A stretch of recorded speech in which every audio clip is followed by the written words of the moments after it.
Hi, this is Dominic from Paphos Life, and today's film is going to be a summary of the fire damage above Limassol after the terrible fires they had over the last few days. I've done all the filming now, but I was on my way back and I realised that was a good spot to get a vantage point from the west showing the scale of the damage.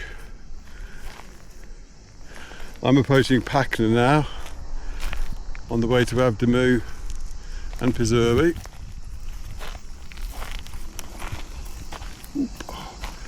But that puts me on the western tip of it, and it goes east as far as the eye can see. And I was driving for over an hour through burnt out areas. So the rest of this film is going to be driving footage. I might bring in some drone footage as well, but I'll probably do that as a separate film. But I will stick a link up on the description or on the screen now, which if you go to that, it's an article we did on Paphos Live saying how you can support the people affected. So we're starting off in the village of Souni, and we'll have the map up, and we're going to be going quite a long journey up through Souni and Kivides. Then we're going to be going towards Lofou and then come back on ourselves up to Pera Pedi. I should say that we don't show all of this route, this is the highlight, so to speak, through Vouni, and then we'll finish off by going in a loop round to Omodos.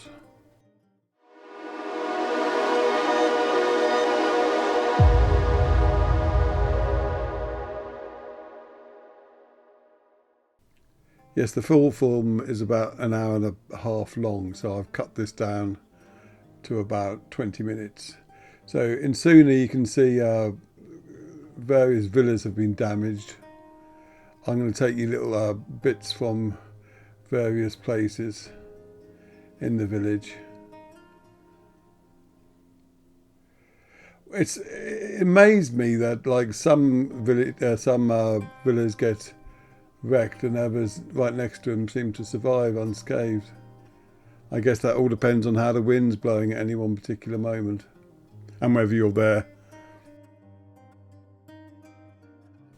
I'm at the other side of it now. You can just see the countryside all burnt out behind these houses, but those houses seemed okay. But on the other side there was some more that got badly affected.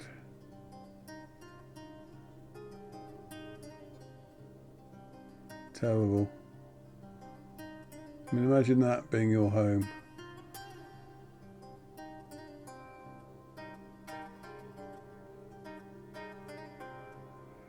And the EAB, the electricity board, were out in force in multiple places getting the electricity back up, and they have got a humongous job. I can't believe how many telegraph and electricity poles were down on my drive I saw. So they're doing a sterling job in what must be terrible circumstances. Right, there's some burnt poles there which they piled up. You can just see on the left.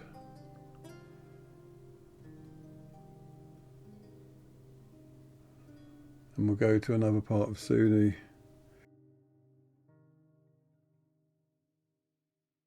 There is an awful lot of blaming and counter-blaming going on in the political landscape of Cyprus.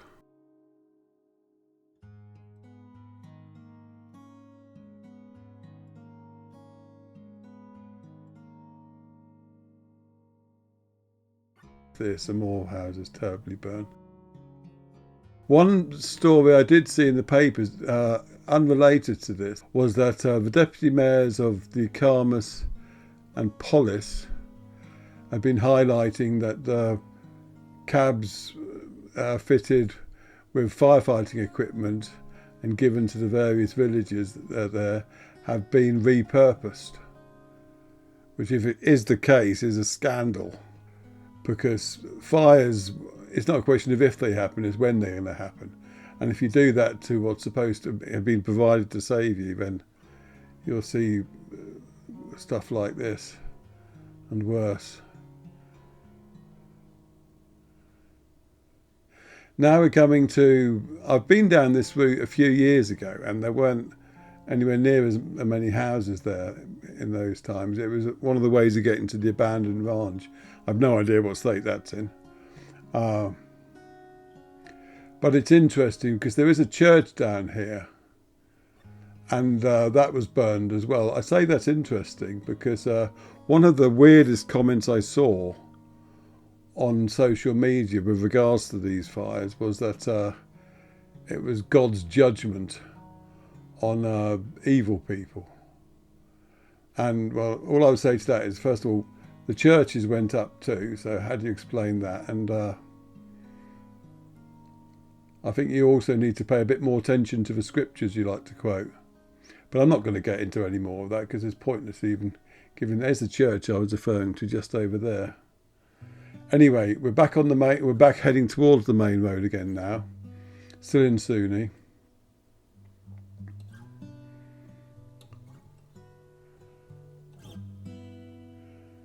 And the surrounding areas don't look so bad just yet, but there's, I mean, compared to what's to come in terms of vegetation destruction,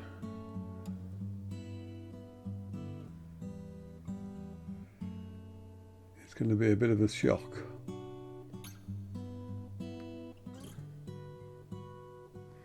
So now we're heading up into Kivides, and this is where it gets weird because I'm driving through the village here, and this half of the village, which was unaffected, life is going on as normal as you'd expect, because I think you'll see what looks like a family packing up to go and spend a day on the beach or something there. But it was when I got to the end and drove along this road, and I could see to the east, because this is high up, so I could see a lot of countryside to the east, and then it becomes apparent just how widespread it was. Now I do want to make a point. It wasn't a third of the island, as I've seen reported somewhere. That's just completely ridiculous. I don't know who came up with that figure, but if your news source said that, then you want to question what your news source is telling you, because it's all porkies. There's a fire engine here, though. You'd expect that. Keeping an eye on things to make sure it doesn't flare up again. I think if you did the maths, it's about between 1.5% and 2% of the island was affected by the fire. So it was very big as fires goes. There's no way it was a third of the island. Okay. Right, we're back on the main road now. And we're going to be coming to a junction soon, but this is another point where you begin to realise just how widespread it all is. Because I was on both sides now.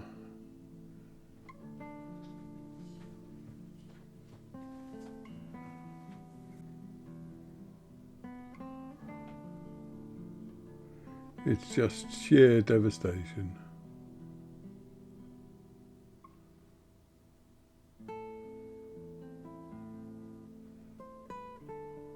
And I have to reiterate that the full film is about an hour and a half over that long.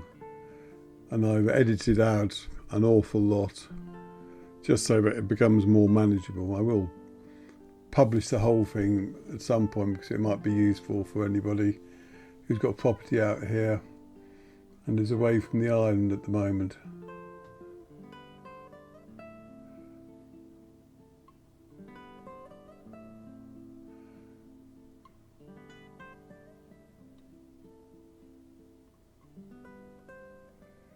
Damage to a telegraph pole is quite severe. There they are repairing them. Sterling works hard.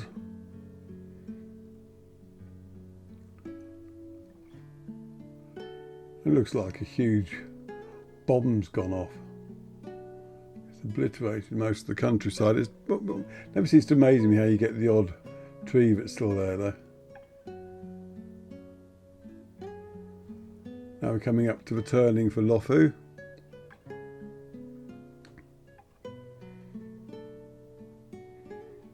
And again, it's more of the same. I am fascinated. This is completely at odds with the tone of the film, really, though. But I'm fascinated by all the terracing they have in the fields here, which is no longer used. But at one point, there must have been quite a lot of farmland here.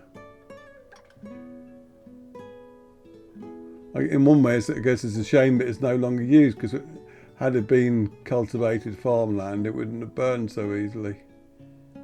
I mean, some of that terracing is really steep over there.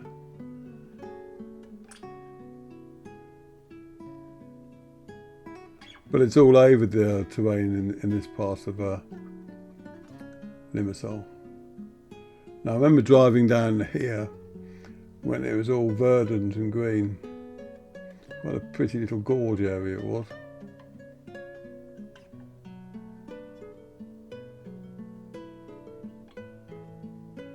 Now it's all been destroyed.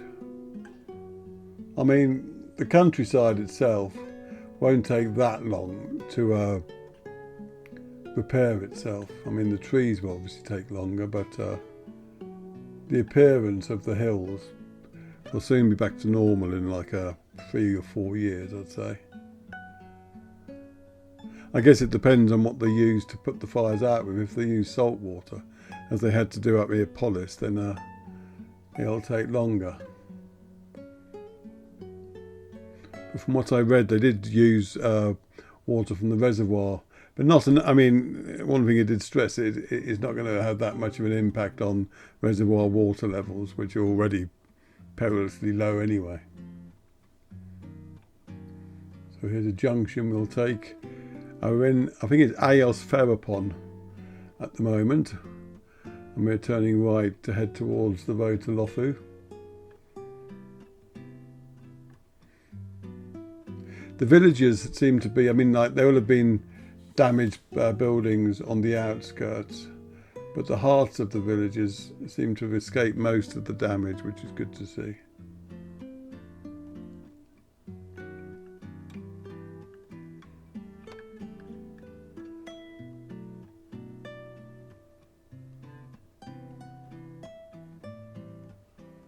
It's difficult coming up with things to say, other than that it's all terrible. But this was the view I had.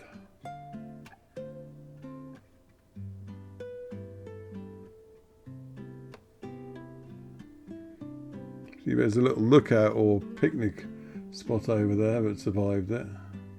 I guess where you've got like a big expanse, it's all scrubland. The fire's going to go quite quickly through that, and so correspondingly to the bigger structures, it will do less damage. I don't know how this field here survived. That's a bit of a puzzle.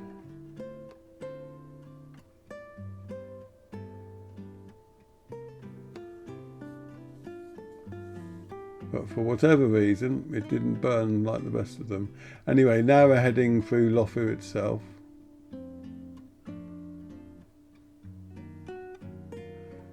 Seem to avoid it, most of the village did. I got to be careful because I couldn't say Lofou didn't get burnt when they will be out at houses on the outskirts, which probably did, and the owners of which would not take kindly to be forgotten, so to speak, in that sense. So I'm only going, when I say a village didn't get burnt, I'm talking about the centre, so I do have my apologies. Also, I can only go on what, because I deliberately didn't go driving down little side roads that looked like there was lots of work being doing because of damage. I didn't want to be a ghoul. There's more fire down here. There was a little fire engine as well, just hanging around, making sure that nothing rears up again. I had to stop there, and I got quite a lot of ash appearing on the lens, you may have noticed. Right, now we're heading towards Pera Pedi. And you can see some more telegraph poles that are in a sick state, as well as more terracing. Definitely have a thing about terracing. But look on the side of the roads here.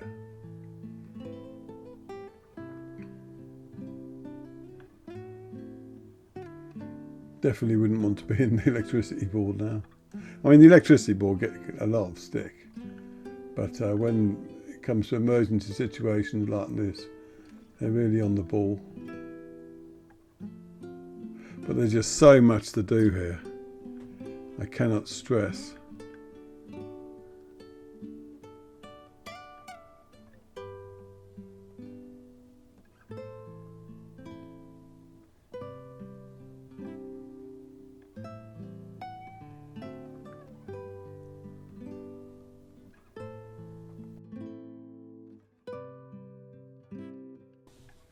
Normally at about this time I'd be doing some marketing or something like that, but it doesn't really seem appropriate.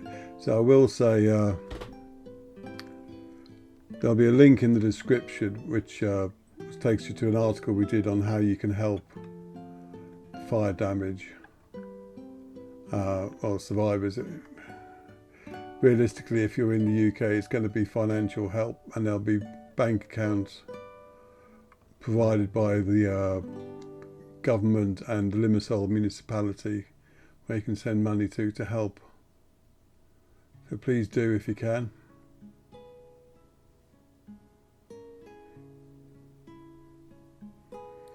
Because the Davis film's been going on for about 15 minutes. In actual fact, I've been driving about an hour by now. That gives you some appreciation of the scale of the fire. But now we're coming to the other side of it. Here's something, it does actually end. It's good to know.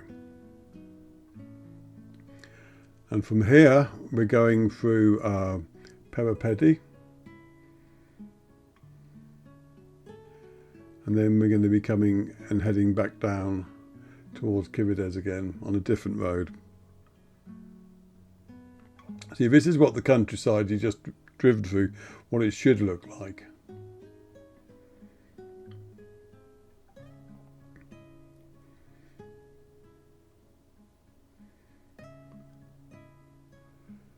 But I can't stress enough though, the countryside itself will recover fairly quickly. I mean, that doesn't do anything for farmers and their crops or anything like that, but in terms of the tourism side, it won't be damaged for long. I was very pleased when I drove down here though, that this valley that I'm going through had survived the fires, because there's a very nice little monastery and restaurants here. The little monasteries in the side of the cliff. I did an article on it a few years ago. I've been meaning to revisit to do another one. But at least you can see that it's all in one piece still.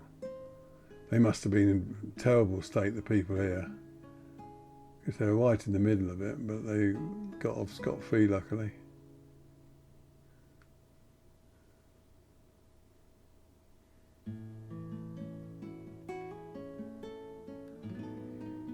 We come out the other side, and now we're approaching Vouni, and we had left the fire damaged area. Now we're going back into it. There's some weird shapes on the hillside on the other side of the valley.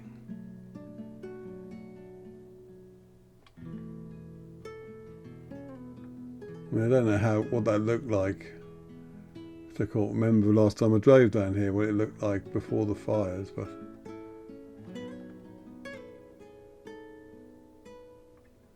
it's very heavy set. So we're approaching Vouni, and Vouni, the heart of the village, had a very lucky escape, I think, because the drone, I did some drone footage, and you can see as far as the eye could see in all directions around Vouni was burned. But they managed to save the village. Again, with the caveat that some buildings on the outskirts probably went up, I'm afraid. I don't know how this place here survived.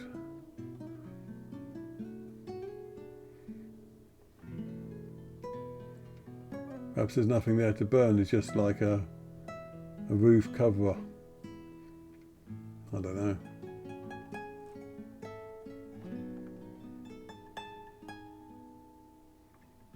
it's just destruction everywhere.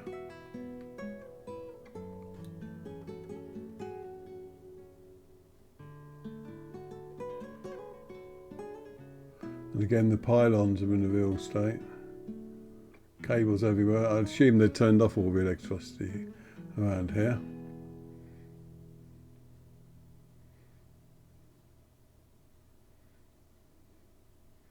Devastating.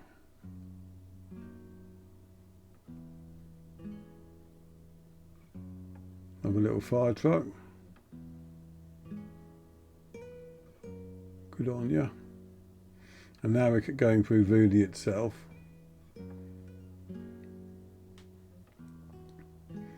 Yeah, if you've seen the drone footage I did of Vouni, which is the second scene, how it survived, I don't know.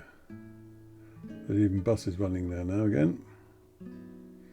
And this is it from the other side.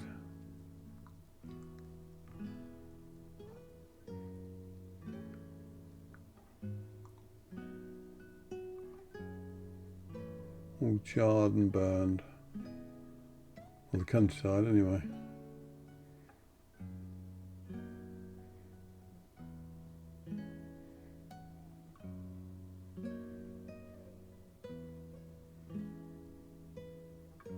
So yeah, as I said before, go to the article. I'll put a link up. And if you can, please do donate money to either of the bank accounts. Or you'll find collection points around Paphos, Limassol and most of Cyprus where you can donate goods if you're here. Check first though as to what's actually needed. They don't need to end up with half 100 weight of pasta, for instance. Right, this is just showing you what driving, what most of the hour and a half film I did looks like, basically. As bleak as this.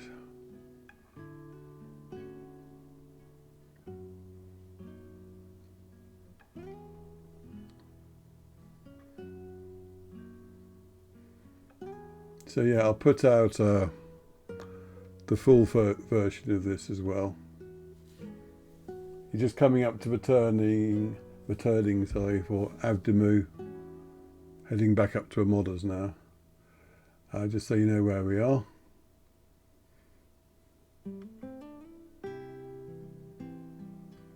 That's where you'd go. And they'd take you down to Preservi as well.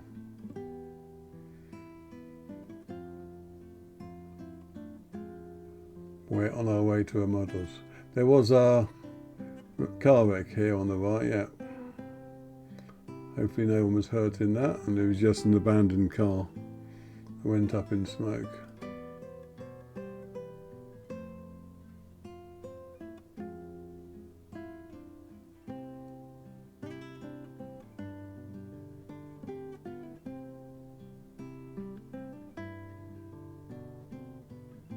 Total devastation.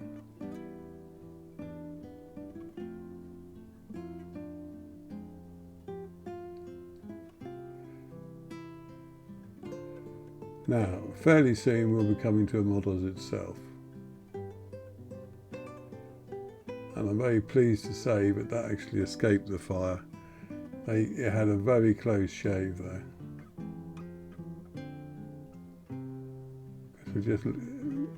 I would say we're leaving the burnt area again, but it's actually, there is more of it to our left.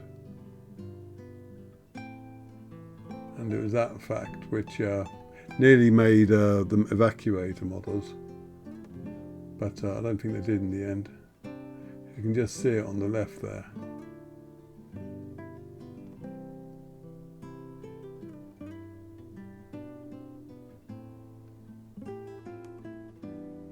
And we're coming into the village itself now, which is a very popular village. Whenever anyone asks where can I go to the traditional village up in Cyprus, up in the mountainside, people always say I'll go to Omodos. And the village is still intact, I'm very happy to say.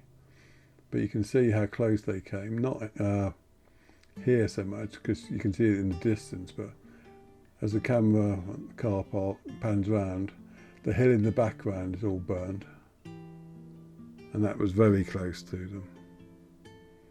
But thankfully the village was saved, which is one bit of good news. It was a very depressing drive, I have to say.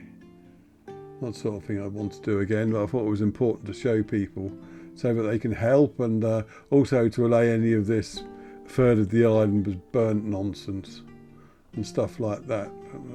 Present some actual footage with you, and I will do the long form version as well and the 360 version, but that's going to take a long time to upload because of the sizes of them. Bit morbid finishing with a graveyard, but now I'm going to finish up the road here, which is where I flew the drone for the last part of the drone footage. Anyway, thank you very much for watching. Please help if you can, and all our thoughts and prayers go to the people of Limassol who were affected by the fire. May they recover speedily and be able to get on with their lives with minimum hassle. Okay, thanks for watching.